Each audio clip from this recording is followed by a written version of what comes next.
problems on problems on problems on problems on problems on problems I solve them. I run through the money, the pressure be calling. Left on my blessings, I feel like I'm falling. The birdie is back, tell me I'm garbage. I'm going through something, that's why I ain't calling. Phone and progression, it's all that I wanted. The phone and affection, I summon and dumb it.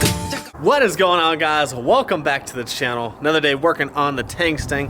Ooh, got the Trackhawk looking dirty. Look at them. Jeez, Kev. Oh, that's nasty. So another day working on the Mustang. So we got the steering all done, got the boost controller all done. Next thing we need to do, if you guys don't know, this is a Turbo 400 car, so we had to swap the PCM. We actually flashed it to a manual PCM, and Lund had figured out that with the stock steering wheel, because you need a clutch, obviously you need a clutch input when starting the car, that if you pulled the left paddle shifter, that the car would think that's the clutch, and that's how you would start the car. Well, with doing the aftermarket Motion Raceworks steering column and the MPI/Motion Raceworks steering wheel, obviously we don't have any paddles anymore. We don't have any buttons on the steering wheel. We've got none of that. So we've got a special guest coming over today, which you guys will see soon, but we're gonna try and tap. This is the stock harness out of the steering wheel. I pulled this out and I got some of the buttons to see if we could maybe make this work also. I don't know, we'll ask our special guest here. But anyways, there's the paddle. So you can see that's where the paddle is wired in. So we're gonna figure out which wires we need that go to this connector that essentially connect to this connector to make everything work. So pretty much what it is I took the steering wheel apart, and this piece is separate. This harness right here actually plugs into this one on the front side, and then this harness right here plugs into the connector on the back side of this, which runs pretty much your paddles will send the signal through this harness, through this mechanism, and then this has the turn signals obviously and the wipers and all that, and then that sends signals to these connectors, which then send them to the actual turn signals or the actual PCM to know what you're using. So what I thought would be cool is, I guess if you guys wanted to do this, that will fit on there. You would just need to make a mount for it. So I'm going to show that to our special guest and see what he thinks, but you could actually just make a mount for that, and then all the harnesses would plug in, because you'd have this OEM harness plugging into the back of that, and then you could run this harness. Obviously you could tuck it, make it look all clean. You could run this harness to the back of the aftermarket steering wheel and hook up, like, you know, just mount the paddle somewhere on the steering wheel. So that's an option if you guys are interested in doing that. But I'm gonna ask our special guest if we can figure out how the turn signal works in there, because Motion Raceworks does sell a really cool billet turn signal. So if we could figure out which wires go into this one, and then we could tap those wires into a billet turn signal, we could do something like that. But the main purpose of today's video is really to figure out which wires in here use the left paddle so we can start the car. So we'll figure out a way to mount this. Should be pretty easy. It's already got a little hole, so we'll probably use one of the holes on the steering wheel, or make even like a little aluminum bracket for it. You could even mount this anywhere. Essentially, this just needs to be pressed in order to start the car. So we could even take these wires out of here and hook them up on a switch, and we could put a switch somewhere, but we'll see when the special guest comes over. Drop a comment down below if you think you know who the special guest is. I know who it is. We'll see in just a second. Guys, our special guest has arrived. Joe wanted to know what it feels like to be in a slow bracket car. I don't even know what it felt like to be in a race car. Oh, you're in the wrong car. So it needs an alignment, no big deal. So right now we're trying to figure out, well, Joe's trying to figure out which wires are gonna hit for the clutch, which is technically the shifter paddle. And look at the boost controllers on. God, that thing looks like a 1990s computer. Some old school shit. So we got the battery tender hooked up because you know how this small battery likes to drain. So we're trying to figure out which wires. This is the button. Alright guys, just ignore the door chime. This thing is freaking annoying. Can you figure that out too? You're in the wiring. Now he's chewing on my wires. I'm not supposed to be doing this anymore. You said you already figured it out. We're backtracking right now. Anyways, Joe has already found the two wires that I can put on a switch. So for anyone... I mean... Well, maybe he hasn't. We're backtracking now. Oh, I don't know. Hold on. He's literally chewing on my wires like a dog. Oh my gosh, look who it is! Who's here?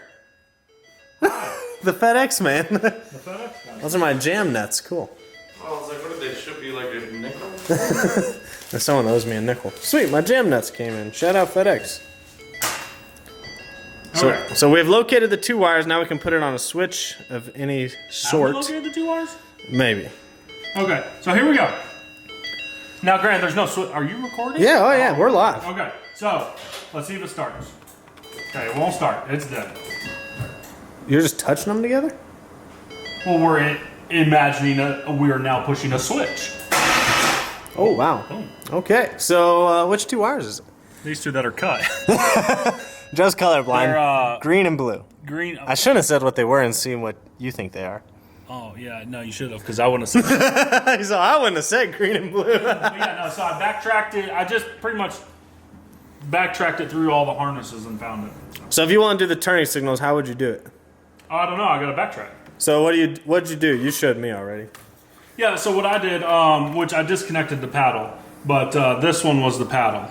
So we hooked up the paddle, and I just went through this, and then I figured out this connector was the one that goes to the paddles. Okay. And I figured that out by a really stupid way, but I plugged, where's the other one? Okay, I plugged this one in and tried to start the car, wouldn't start. So then I plugged this one in, tried to start the car, and it started. So So you I'm knew like, it was oh, that okay, side, so it's yeah. this connector, not this connector. So now I only got 10 wires to deal with. And all I did was I pinned it. So I took it and I put one end of a voltmeter on one of the wires. I knew the black and the yellow, the outsides, were for the illumination, they're for the lights. So I knew the 2 inside were the signal. And that's just from years of working on automotive stuff. Things you know. Being street car It's a safe Joe. assumption. I could have been wrong. Black's always ground. Yeah. And I assume these 2 were the circuit. So I probed one, and then I just went one by one until the circuit connected. I'm like, okay, that's one of them. And I probed the other one, went one by one until the circuit connected. So, okay, it's pin 10 and pin 8. And I came onto this side, found pin 10 and 8, found them, chopped them. I didn't chop them first. I took a piece of wire and jumped them. Jumped them to see if it was, And then yeah. it didn't Before work you it. cut, always jump them. So I jumped them, it turned it over, so I'm like, okay, so that's how it is. And that probably That's pretty made no easy. sense. No, it makes sense. Just process Why of were you elimination. waiting for me? I didn't know that. I didn't. Ah, I'm saying it sounds easy. It's like one of those things you're like, oh man, that sounds easy. It sounds easy, and it's just one of those, like, if you do it for years and years and years. Yeah, you would know. Yeah. So now we're about to do the turn signal. So So we know it's the other harness, right? I this guess. the turn signals. Turn signals are going to be tougher because I don't know if the relay is built in to this or it's on the Or if car there's- side. Older cars, they have a relay up front. Yeah, the turn The newer signals might be a little tricky. We'll find out. Dave. Welcome back. Dave goofed. I skipped. Okay, I so skipped first one. off, we're so glad Joe came by because Dave's car would have never ran. One, so I fixed that. And then I find out that he doesn't even have his sensor hooked up right. One And now- wire, hold on, one no, no, wire. Stop. So now we're going to ask Dave some questions. Oh, boy. Because these are important. Okay. Dave, is your trans brake hooked up to your boost controller? No, trans brake's on the shifter. This is your trans Yeah. brake. What does this do? Bump. What is this? Scramble. So is this hooked up to this? No. Why not? Why would it be? So, your boost controller sets your launch RPM. How does it know when you're launching? When you hold the trans brake. Well, I didn't have that on my other controller. You did not. Look at this one. Okay, no, you do need to, so I'm not being... So I'm missing rude. one wire. Yeah, no, you have to do your... You got to do this to it, so that way the controller knows, okay, boom, set launch RPM. Are you recording still? I thought we were just going to do it off time. No. Well, hold on. No. How does it know when to start the timer? When you let off the transfer. Ah. So no, it is. But it also, you set your launch PSI with this boost controller. So it knows when you push this, I'm trying to build this much boost. Yeah. And then when you let go of this, start my ramp. Whoops. No, it's not whoops. Like, Which wire? This is educational. That's why we're talking about it. Shoot! Shoot, so what is this hooked up to right now? Just the trans brake? That's it? Mm-hmm. Okay. So you would want to put it into the So I got to run a wire tapped into that to somewhere on the controller. Yeah, it's going to be the clutch input on this. I would bet. Let me look. But yeah, I'm pretty sure it's going to be the clutch input. Interesting. Interesting. How much boost are you putting it on? I'm not going to set that up yet. But yeah, so here's edit boost setup. Here's your boost graph right now. So you come in here, so let me go back. So you can edit it. So you'll start and we'd go up to like, let's say 4 PSI. And this, you got to learn really quick that this is not boost PSI, this is dome PSI. So this is how much dome pressure we're putting on top of the gate, not how much boost you're going to see. How are we going to know how much boost it's seeing? Well, you just learn over time. Oh, boy. And this is how all boost controllers are. Like, my boost controller on my car is the same. Yeah, you're always like, well, I got this much on it. You got this much dome on it, this much, yeah. That's okay. So you set it to like 4. So I hit enter and I set it. And then I come all the way over to the end of the time, which will say on your car, we'd set it to, I don't know. 1.4. Yeah, like, so we do like a 1, we'll do a 2-second RAM. I don't know. We'll just set some. So then you come over here, you hit edit, and you go up to the amount you want. So let's say we're going to try to put, 17. It's going to be invalid. And see, it makes the ramp for you. Yeah. So then you edit, enter it, and then you come over here, and you'd go all the way to the end. Oh, yeah, you got to run it through the end. Yeah, and you run it through the paces, and it's going to be 9.9. Right, it's going to be 10 seconds is the end. 9.9, you edit it, and you come up, what did we say that was, 17? 17, yeah. So then you put 17, and now you have the ramp. So on it's time-based, so it'll just follow this. It's going to say, okay, I'm launching with 4 PSI on top of the gate, yeah, and then I'm going to ramp to 17 PSI on top of the gate over 2-second period, and then I'm going to stay flat. So I need one more wire. Dang, I thought I was done. One more wire, so yeah, and I'll save that. So that's going to make way too much boost. Don't do that. It's only 17 PSI. On top of the gate. So that's 17. Plus. You figure your system's going to be pretty efficient, so 17 PSI on top of 4 PSI springs is probably going to make 20 PSI boost. So that is a send it to. Yeah, that's perfect. Leave that one in there.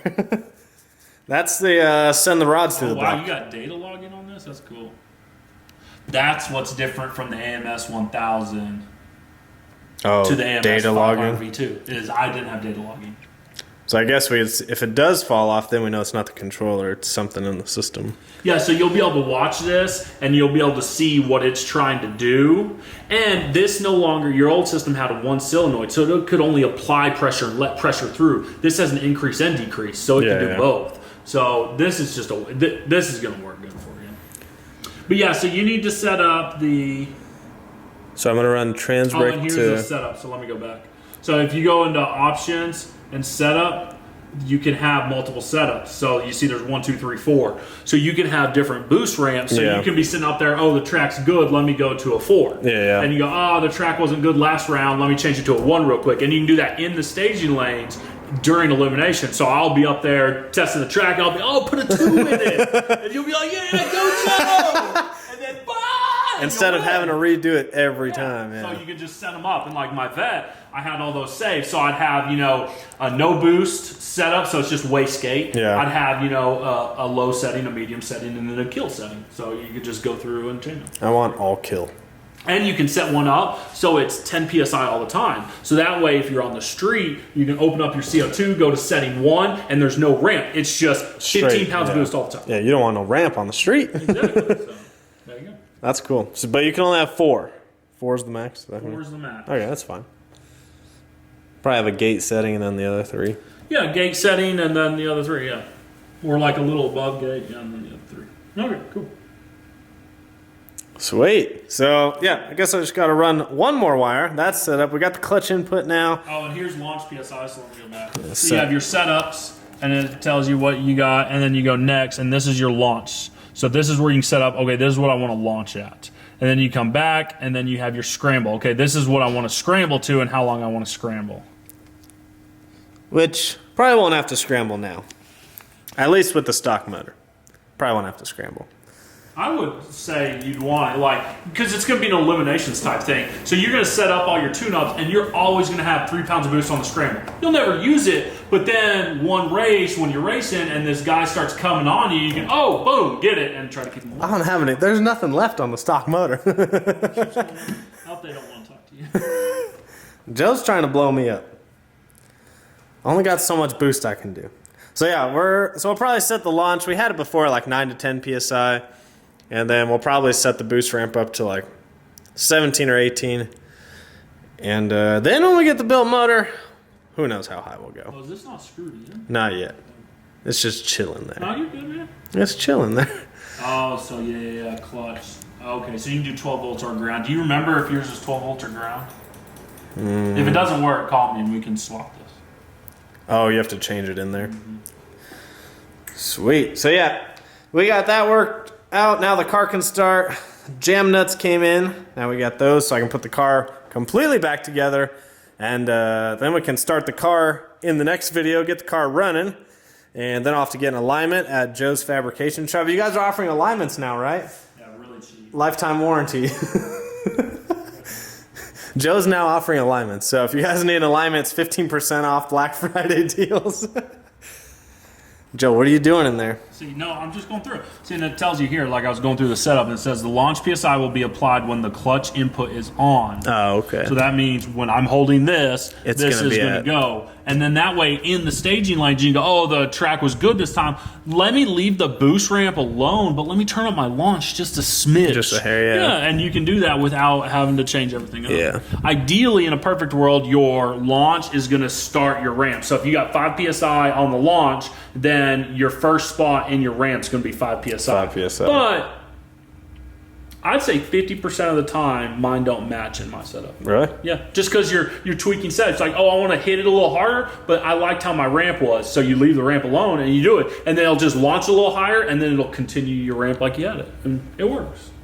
Like it'll help the 60 foot and just a little bit, but it's not going to get too aggressive on the ramp. So Yeah. it's good stuff. Like, So when we're thinking my car was bumping so hard randomly because the boost controller was going it all over the wasn't crease. able to hold a consistent boost. Most of the times it hold it, but sometimes the shitty boost controller couldn't do anything, and it just let the boost go crazy. And then you'd go to bump, and there's tons of power, and it goes, bam! And now, like, you're There's not very much protection there. Sweet. Joe, when are you going racing, man? This guy just... Dude, I was gonna go Saturday. His car's all cleaned up. And now they want to do it Sunday. But Yeah, that's we way can't too we hard. can't do Like, that. A 6+ hour drive, and they're testing until 6 o'clock. It's like, okay, Yeah. so I test till 6. I load up. We grab a bite to eat. Like, I gotta work Monday morning at 7 a.m. Yeah. Like, that's just We're gonna try maybe December 7th. If not, I don't know what's after that. They're just open random weekends after that, right? Whenever the weather's decent. So whatchamacallit, the XRP, they have testing, but it's every Sunday through the winter. Oof, that's rough. That's rough. Same thing. That's rough. Yeah. It's just it's hard. Yeah. I like it, man. I'm glad you got this. This is a nice one. Me too. It's expensive, but it's worth it. Some stuff like this you just I mean, can't these are cheap out on. Like $179. What? Those are $1,000. What? Joe's acting like. Do Yeah. you have a pin in it? Yeah. That would've been No, I don't want to pack that. It's not a good time. Did you get this filled? No, I need to. I'll get it filled on Friday, hopefully. So yeah, we'll get the CO2 filled. Got to find a spot to mount it, and hopefully. You got a harness. Oh, you don't. We do not have anything to mount the bottle to yet. Working on that. Dave, are you still recording? Yeah.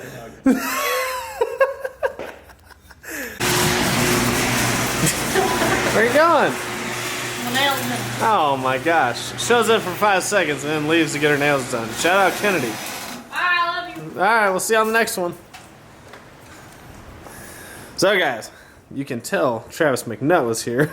So I was charging the car and I just had the cable hitting the paint, and Travis McNutt, being Travis McNutt, he put a microfiber here so I don't scratch my paint. Oh well. Anyways, Joe and I Joe figured out the wires as you saw. So what I did is we just put this little button right here.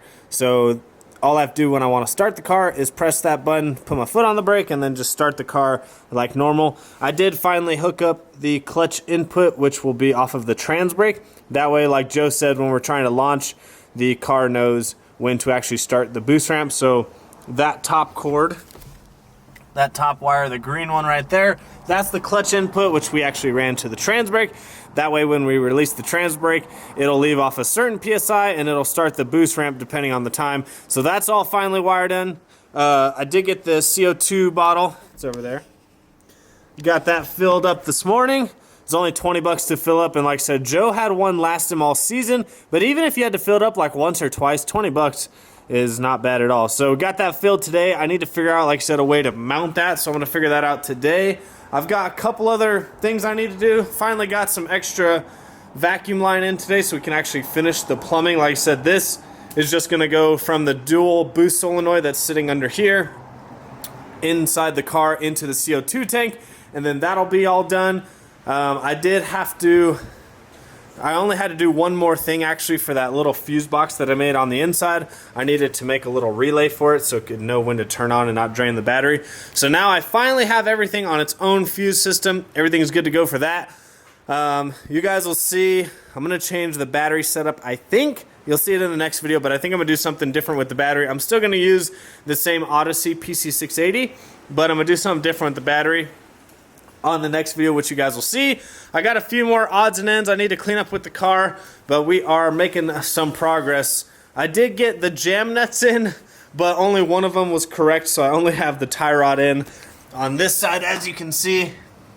Probably not because it's so dark, but still gotta wait for the other nut to come in for the other side, and then we can finally align the car. That'll be all done. I did actually bolt in these toe strap points, so there's one there.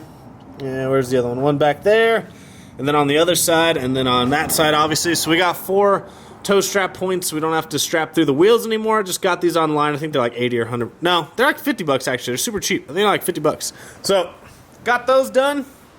A few more odds and ends, and the car will be back at the track.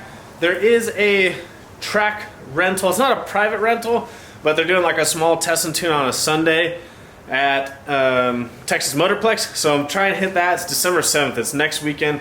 I don't know if I'm gonna be able to actually hit it, but that's what I'm kind of shooting for. If we don't make that one, we'll probably just try and hit like Den or XRP one of these weekends, just to work on getting the boost controller set up with the CO2 and all that good stuff. And there's a few changes to the car, so we just got to get the car ready for January. But January is right around the corner, so we got to get moving on this car. I've got a lot of work to do on it. I've got a few more install videos coming up on the car, which you guys will see next. But hopefully you guys enjoyed that video. As always, make sure you hit that subscribe button, comment down below, and like the video. I'll see you guys on the next one.